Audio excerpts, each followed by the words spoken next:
Dois dedos de conversa. Todos os dias. Dois dedos de conversa. Uma rúbrica de João Figueiras e convidados. Na Alvor FM.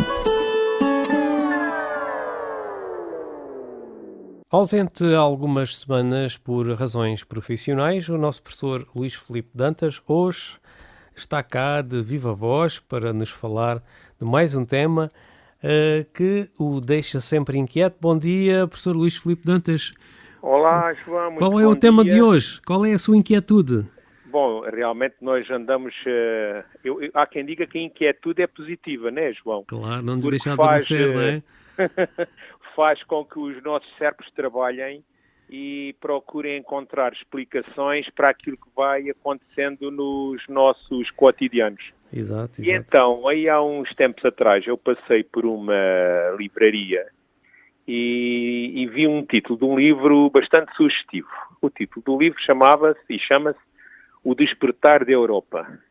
Na altura era um título focalizado nos séculos passados, de um autor, já agora, com toda a justiça, de um autor que se chama Marco António de Oliveira Paes, e aqui esse título chamou-me a atenção para começarmos a pensar um bocadinho se aquilo que nós não estamos a viver hoje em dia acaba por ser um novo despertar, ou se quisermos, um redespertar da Europa. E por isso aquilo que eu sugeria para este bocadinho de conversa com o João e para com todos os ouvintes da Rádio Alvor, que eu desde já cumprimento, será falarmos um bocadinho sobre esta questão do despertar deste velho continente. Com não certeza sei, que sim. mas era esta a proposta que eu trazia para falar um bocadinho com o João. Vamos a isso, professor.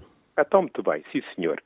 A ideia do despertar da Europa, partindo daquele título daquele livro, aparece focalizado numa altura que os historiadores designam como Baixa Idade Média. A Baixa Idade Média, portanto, é já uma segunda fase da Idade Média, em que, na realidade, a Idade Média, depois de ter passado por uma fase de formação, começou a entrar numa fase de maior desenvolvimento. As cidades, a burguesia, as universidades, o comércio, etc.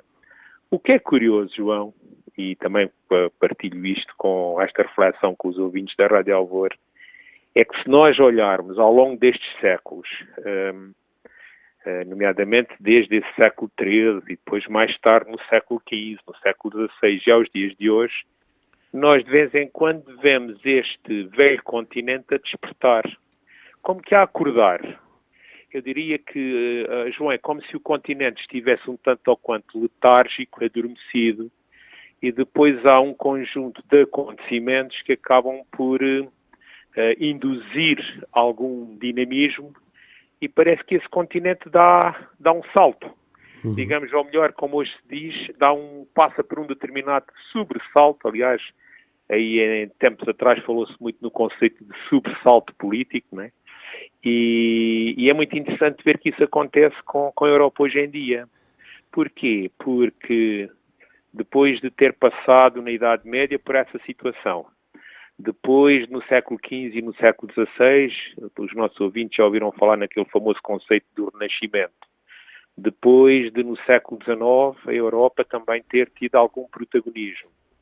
Depois, no século XX, João, e agora, enfim, tenho que chamar isto à guisa, à colação dos nossos ouvintes também, a Europa ter passado por duas épocas dramáticas, de 14 a 18 e de 39 a 45, Primeira Guerra, Primeira Guerra e a Segunda Guerra Mundial, não é? As duas guerras mundiais.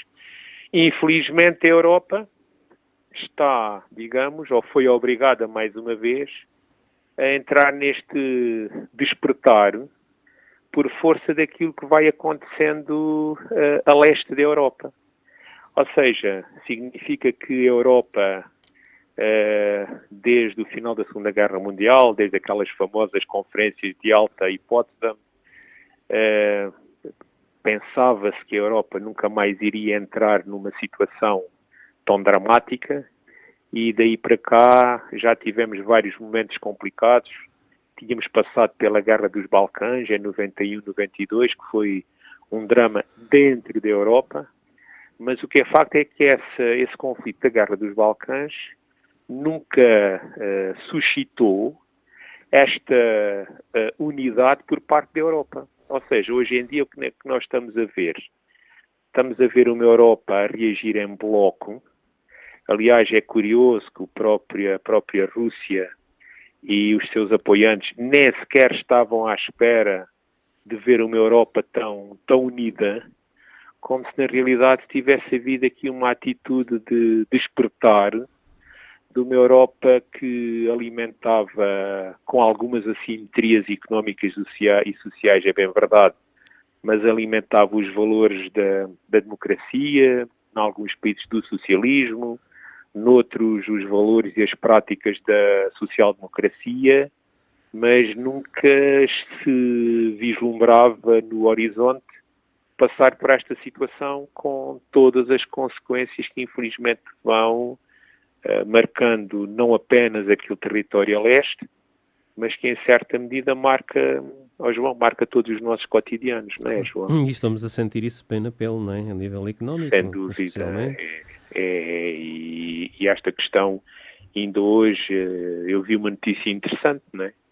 Vi uma notícia interessante no sentido de exteriorizar, ou de demonstrar, quando o embaixador da Rússia no Conselho de Segurança, porque a Rússia neste momento tem a presidência do Conselho de Segurança, foi interpelado sobre aquilo que estava a acontecer com os cereais, né, e com o boicote à vinda dos cereais, e com todas as consequências que isso depois tem em termos do aumento do custo de vida para as populações, e o embaixador russo, por isso simplesmente numa atitude inesperada e também que coloca em causa os próprios princípios das relações diplomáticas, acabou por sair do Conselho de Segurança, abandonou o hemiciclo do Conselho de Segurança das Nações Unidas, como que a dar a entender que, na realidade, se houvesse dúvidas da arrogância e até de uma atitude de rejeição face àquilo que está a acontecer, pois aquilo acabou por ser mais um momento de vergonha, neste caso concreto, face àquilo que está a acontecer nesta Europa. Quando eu, naquele dia, passei no escaparate da livraria, disse o despertar da Europa, e disse, meu Deus, nós neste momento estamos outra vez no momento em que a Europa foi obrigada, digamos, passa a metáfora, foi obrigada a despertar. Não quer dizer que tivesse adormecida, com muita adormecida. Saiu, como se costuma dizer agora na gíria, da sua zona de conforto e sem dúvida. E começou a pensar fora da caixa, não é? Como é hábito de se dizer. É isso mesmo. Com todo o drama que, ao fim e ao cabo, e os mass media hoje permitem isso, não é? E esta visualização acabou por fazer com que, é isso mesmo, com que a Europa tivesse sido do seu nicho de conforto, porque, digamos, o velho continente e as suas práticas ritualizadas e rotinadas, e de um momento para o outro aparece um acontecimento que está a abanar as estruturas e a fazerem as pessoas pensarem sobre o que está a acontecer. Professor, sei que este tema tem pão para mangas, mas para concluirmos, o que é que lhe resta dizer? Olha, que basta termos, ou pelo menos que será fundamental, fica a promessa para voltarmos a este assunto. Com certeza, João? Com certeza. Nomeadamente com uma coisa que é pesada, que vamos falar se calhar no próximo encontro, que é a chamada desacralização da morte, que é uma questão que também faz parte dos nossos cotidianos.